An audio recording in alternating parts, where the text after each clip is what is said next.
Okay, this is question 5 on the practice exam. So this question asks you to imagine a planet of mass little m orbiting a star of mass big M. So here is our star. It's got a mass big M. Here's our planet. It's over here. It's got a mass of little m. And it goes around this star in a circular orbit.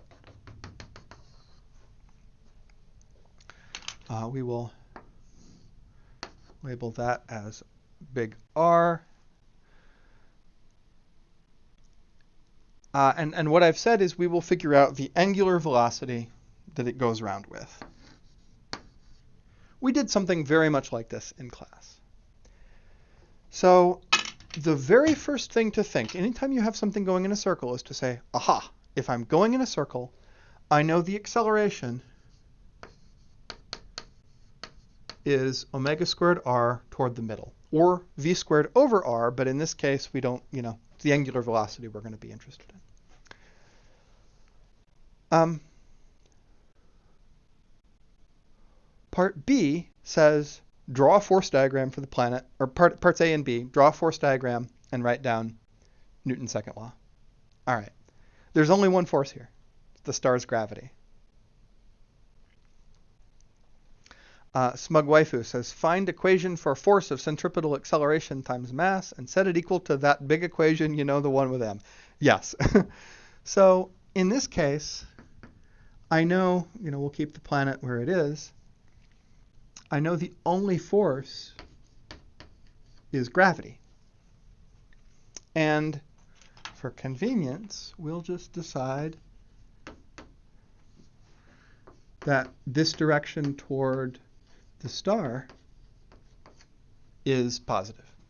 So force diagram, real boring.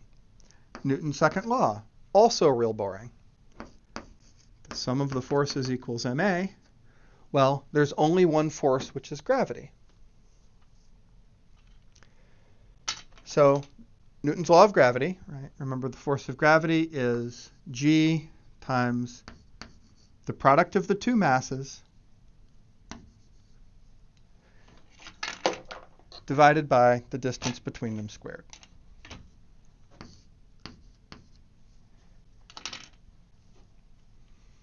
And that equals ma. But we got to think carefully. Which m is this? Is it the mass of the planet or the star? Well, got two masses in this problem. But here, this is the force diagram for the planet. And it's the planet whose acceleration we know or that we're interested in. So this m there is the mass of the planet, because that's the object whose acceleration we are pondering. So that's nice. That means that this cancels from both sides of the equation. And we know the acceleration to be omega squared r. So that tells me that gm over r squared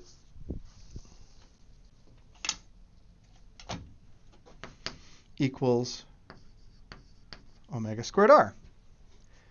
And so that's part B, is write down Newton's second law and put in the stuff you know. And then part C just says find omega. All right, that's easy. That's just a bit of algebra. I just divide through by r and take a square root.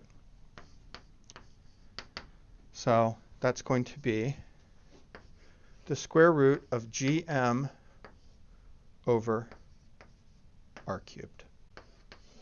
That's generally true for circular gravitational orbits. Now, part E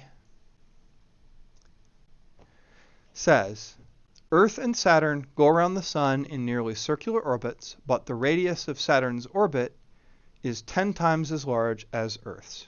How many times does Earth orbit the Sun during the time that it takes Saturn to orbit the Sun once? Yes, Waifu, as you say in chat, it's the mass of the planet. Sorry, I just now turned around and looked at that. So let me erase this, and we're going to set up for part E here. Part E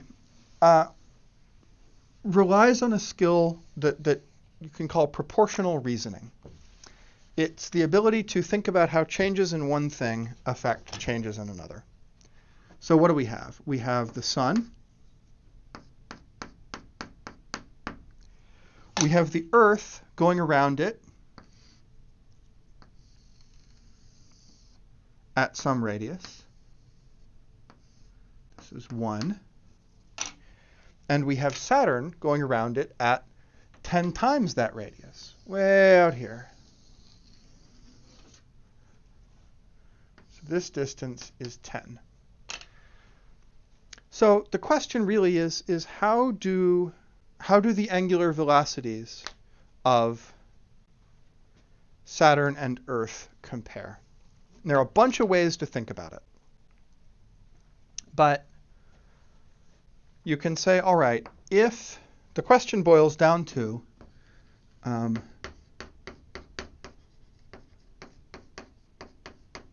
if I multiply r by 10,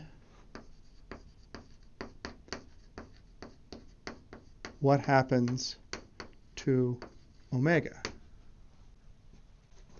Well, one way to see this is to separate this out. So omega, I can think of this as the square root of gm divided by the square root of r cubed. Well, here, if I multiply r by 10, the square root of 10 cubed is about 30, about 31. So if I change, so the square root of 1 cubed is, of course, 1. So if I make this 10 times bigger, then I make this entire thing 30 times bigger. Or another way to write this, the square root of r cubed would be r to the 3/2 power. So 10 to the 3/2 is about 30. So this means that the angular velocity of Saturn is about 1/30th of the angular velocity of Earth. Well, if the angular velocity is 1/30th as much, this means it takes 30 times longer to go around, because angular velocity is number of revolutions per time. So the angular velocity of Earth is 1 orbit per year. The angular velocity of Saturn is 1/30th orbit per year.